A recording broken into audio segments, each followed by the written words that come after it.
नमस्कार और स्वागत है चरक संहिता पर हमारी इस खास बातचीत में। जी। आज हम सूत्र स्थान के दूसरे अध्याय अपांग तंडुले अध्याय की परतों को खोलने जा रहे हैं। जी। पिछले अध्याय में हमने चिकित्सा में इस्तेमाल होने वाली कुछ अहम जड़ों और फलों की बात की थी। जी ये अध्याय उसी को आगे बढ़ाता है ना? बिल्कुल। ये अध्याय दरअसल पंचकर्म की जो प्रक्रियाएं हैं उनमें इस्तेमाल होने वाली औषधियों पर ज्यादा ध्यान देता है।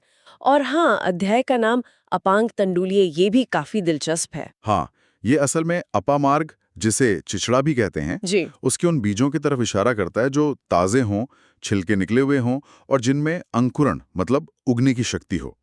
ये बीज इस अध्याय में जो शिरोविरेचन प्रक्रिया बताई है उसके मुख्य द्रव्यों में से एक हैं, तो ये उनकी खास शक्ति को दिखाता है। अच्छा, तो आज हमारा मकसद क्या है? मतलब इस प्राचीन ज्ञान के खजाने से हम क्या निकालना चाह रहे हैं? हमारा मकसद है पंचकर्म की जो मुख्य क्रियाएं हैं, जैसे शिरोविरेचन है सिर की शुद्धि के लिए, वमन यानी उल्टी कराना, विरेचन यानी दस्त कराना, और बस्ती जिसे एनीमा कह सकते हैं, इनमें इस्तेमाल होने वाले जो खास द्रव्य हैं उनको समझना। पर सिर्फ लिस्ट देखना नहीं, हम ये भी समझने की कोशिश करेंगे कि भाई इन्हें ही क्यों चुना गया। और साथ ही 28 तरह की औषधीय दलिया मतलब यवागु उनके बारे में भी जानेंगे। ये तो आहार को दवा की तरह इस्तेमाल करने का एक अद्भुत उदाहरण है। तो चलिए शुरू करते हैं।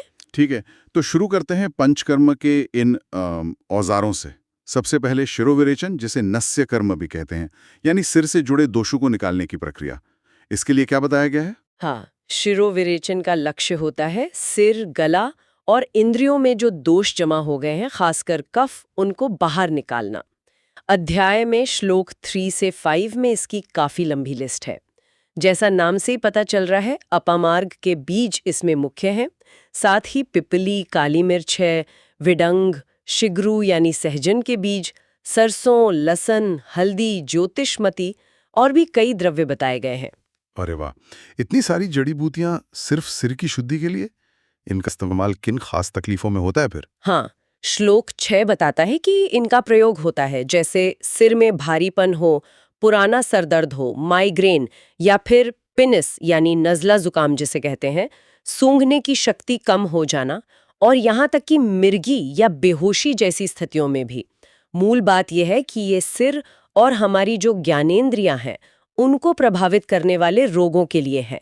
और शायद अलग-अलग द्रव्यों का चुनाव रोगी की प्रकृति और दोष की क्या स्थिति है उसके हिसाब से किया जाता होगा। ये व्यक्तिगत चिकित्सा की ओर इशारा करता है। ये दिलचस्प है कि एक ही काम के लिए इतने सारे विकल्प दिए हैं। अच्छा, अब वमन यानी उल्टी कराने वाले द्रव्यों पर आते हैं। हाँ, वमन क्रिया का उद्देश्य है आमाशय मतलब पेट का ऊपरी हिस्सा और छाती में जो कफ और पित्त दोष बढ़ गए हैं उनको मुंह के रास्ते बाहर निकालना। श्लोक 7 और 8 में इसके लिए मुख्य द्रव्य बताए हैं: मदनफल, मुलेठी, नीम, कुटज, पिपली, इंद्रायण और धामार्गव वगैरह।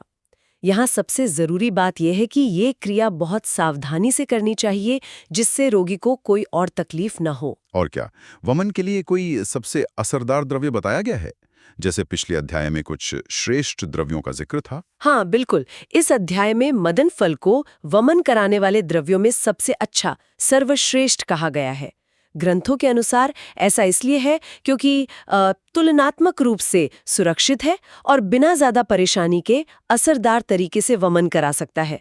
ये फिर से दिखाता है कि चुनाव में असर के साथ साथ सुरक्षा का भी ध्यान रखा जाता था। समझ गया।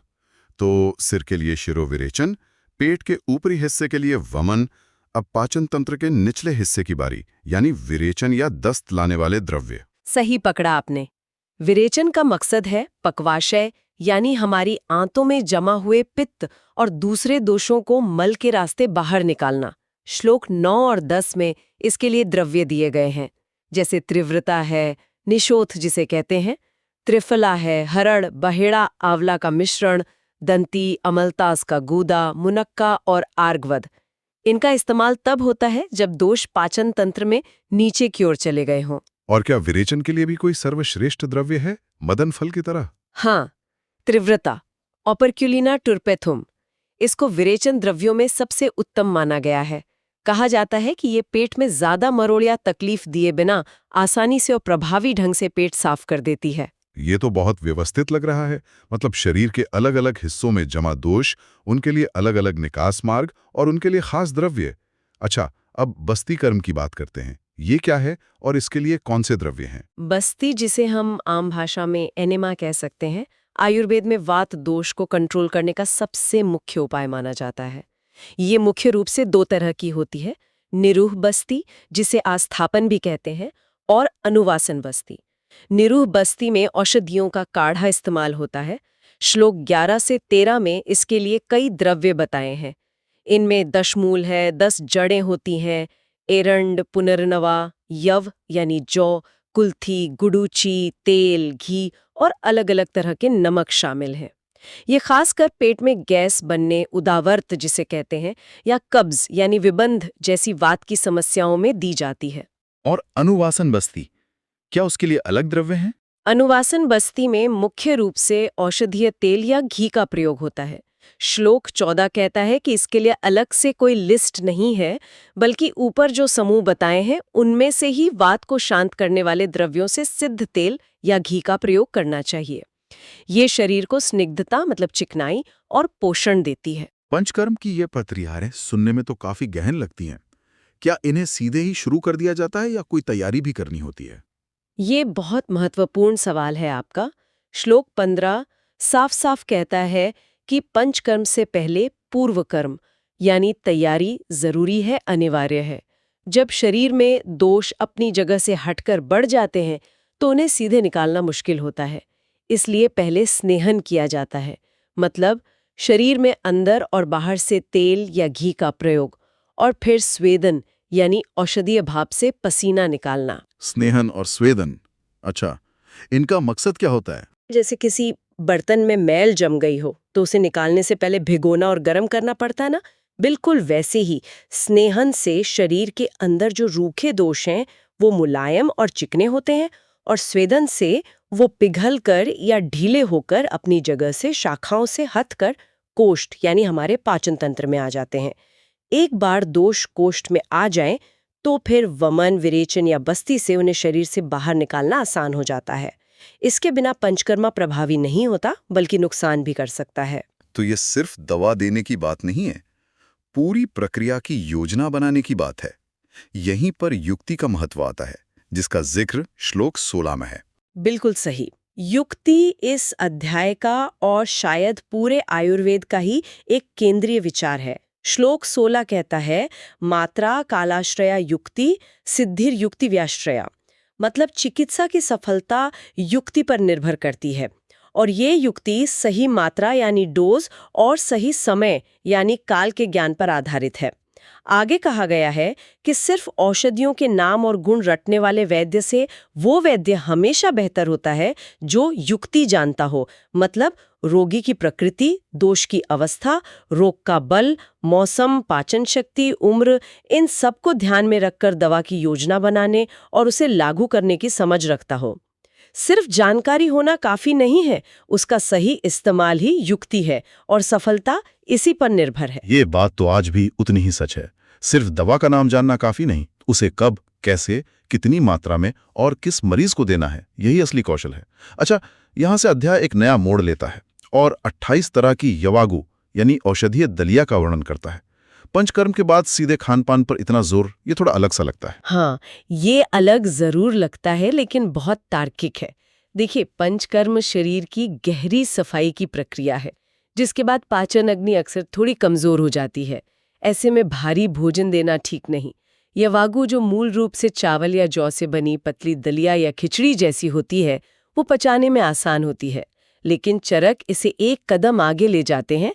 वो अलग अलग रोगों और शारीरिक स्थितियों के लिए खास औषधियों से बनी 28 तरह की यवागु बताते हैं। ये दिखाता है कि आयुर्वेद में आहार सिर्फ पेट भरने की चीज नहीं, बल्कि खुद एक शक्तिशाली चिकित्सा है।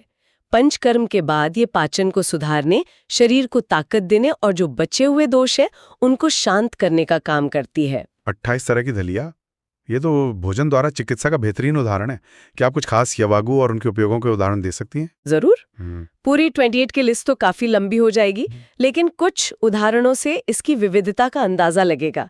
जैसे एक है शूलनाशक यवागु, श्लोक 18, इसमें पिपली, चव्य, चित्रक, सोंठ जैसी गर्म तासीर वाली चीजें हैं। ये पाचन शक्ति बढ़ाती है और पेट दर्द में आराम देती है। फिर है पाचनी व ग्राही पेयां, श्लोक 19। इसमें कैथ, बिल्व, चांगेरी, मट्ठा, अनार है। ये अपच को ठीक करती है और दस्त को रोकती है, मतलब ग्राही है। अच्छा। इसी में वात के कारण होने वाले दस्त के लिए लघु पंचमूल से बनी पेया का भी जिक्र है। एक और है मूत्रकृच्छनी पेया, श्लोक 22। इसमें गोखरू और कंटकारी जैसी जड़ी बूटियां हैं। इसे गुड़ या राब मिलाकर देते हैं। ये पेशाब में जलन या कठिनाई में फायदेमंद है। हाँ। कृमिघ्नि यवागु, श्लोक 23 भी है। विडंग, शिग्रू, काली मिर्च, मट्ठा वगैरह से बनी। ये पेट के कीड़ों को खत्म करने में मदद करती है। एक है ब्रह्मण्य यवागु, श्लोक 25, जो शरीर को पुष्ट करती है। और दिलचस्प बात यह है कि इसे बनाने के लिए सूअर के मांस के रस का प्रयोग बताया गया है। ये दिखाता है कि जरूरत पड़ने पर मांसाहार का प्रयोग भी चिकित्सा में होता था। ओह, अच्छा। और इसके ठीक उलट कर्षणीय यवागु, श्लोक 25 है, जो शरीर को दुबला करती है। इसमें गवेधुक नाम का एक मोटा अनाज और शहद का प्रयोग होता है। वजन घटाने के लिए भी दलिया? हाँ, और एक और उदाहरण लें तो विषम ज्वर्घिनी यवागु, श्लोक 31। गाय के मांस रस और अनार के रस से बनी ये यवागु विषम ज्वर, जैसे मलेरिया जिसमें बुखार रुक रुक कर आता है, उसमें उपयोगी बताई गई है। ये तो वाकई अद्भुत है। मतलब पाचन से लेकर वजन प्रबंधन, संक्रमण और यहाँ तक कि बुखार तक के लिए अलग अलग तरह की दलिया। ये तो आहार और औषधि के बीच की जो पारंपरिक रेखा है उसे मिटा देता है। बिल्कुल, ये आयुर्वेद के आहार ही औषधि है, यानी पथ्य के सिद्धांत का जीता जागता सबूत है। अध्याय के अंत में श्लोक 34-35 इन यवागों और पहले जो पंचकर्म द्रव्य बताए थे उनका एक सार, एक समरी दी गई है। साथ ही ये भी साफ किया गया है कि पहले अध्याय में जिन जड़ों और फलों का सिर्फ परिचय दिया था, उनका यहाँ पंचकर्म और यवागु में व्यवहारिक उपयोग बताया गया है। मतलब ज्ञान और उसका सही प्रयोग दोनों पर बराबर जोर है। और हमने युक्ति की बात की थी क्या? अध्याय के अंत में एक अच्छे चिकित्सक के गुणों का भी वर्णन है जो इस युक्ति को संभव बनाते हैं। हाँ बिल्कुल, श्लोक 36 में उत्तम वैद्य के गुण बताए गए हैं जो युक्ति के महत्व को और पुख्ता करते हैं। एक सफल वैद्य में अच्छी याददाश्त होनी चाहिए, स्मृति होनी चाहिए। उसे रोगों के कारणों और उनके निदान का ज्ञान, हेतु ज्ञान होना चाहिए। उसे औषधियों के सही प्रयोग की विधि यानी युक्ति पता होनी चाहिए, युक्तिज्ञ। उसका अपने मन और इंद्रियों पर नियंत्रण होना चाहिए, जितात्मा, और उसमें सही समय पर सही फैसला लेने की क्षमता, प्रतिपत्ति होनी चाहिए। ये गुण ही उसे औषधियों का सही तालमेल बिठाकर प्रभावी चिकित्सा करने में सक्षम बनाते हैं। तो कुल मिलाके इस अध्याय ने हमें पंचकर्म की शोधन प्रक्रियाओं के लिए विशेष औषधियों का भंडार दिखाया और साथ ही 28 प्रकार की औषधीय यवागु के जरिए आहार चिकित्सा की गहरी समझ भी दी। सही कहा। यह अध्याय आयुर्वेद के बहुत ही व्यवस्थित, सूक्ष्म और समग्र दृष्टिकोण को दर्शाता है। चाहे शरीर की गहरी सफाई यानी पंचकर्म हो, या उसके बाद पोषण और रोग का उपचार यानी यवागु, ये सिर्फ जड़ी बूटियों या व्यंजनों की लिस्ट नहीं है, बल्कि ये उनके प्रयोग की विधि, तैयारी का महत्व, पूर्व कर्म और सबसे ऊपर चिकित्सक की व्यक्तिगत समझ, अनुभव और युक्ति मतलब बुद्धिमत्तापूर्ण प्रयोग की कला पर बल देता है। तो इस सारी चर्चा के बाद हमारे श्रोताओं के लिए सोचने वाली बात क्या हो सकती है? कोई ऐसा सवाल जो उनके मन में रहे? हाँ, एक विचारणीय प्रश्न ये उठता है, आज की जो चिकित्सा पद्धति है, जहां स्टैंडर्डाइज्ड प्रोटोकॉल्स और एविडेंस बेस्ड मेडिसिन का बोलबाला है, वहां चरक संहिता के इस अध्याय से क्या सीखा जा सकता है? यह अध्याय न केवल दवा पर, बल्कि उसे देने वाले वैद्य की व्यक्तिगत युक्ति, रोगी की खास बनावट यानी प्रकृति और अवस्था, और यहाँ तक कि आहार जैसे पहलुओं को भी इलाज का एक अभिन्न अंग मानता है। तो क्या आज की चिकित्सा, खासकर जो पुरानी और जटिल बीमारियां हैं, उनके प्रबंधन में इस व्यक्तिगत और समग्र यानी होलिस्टिक दृष्टिकोण से कुछ प्रेरणा ले सकती है? ये सोचने का विषय है।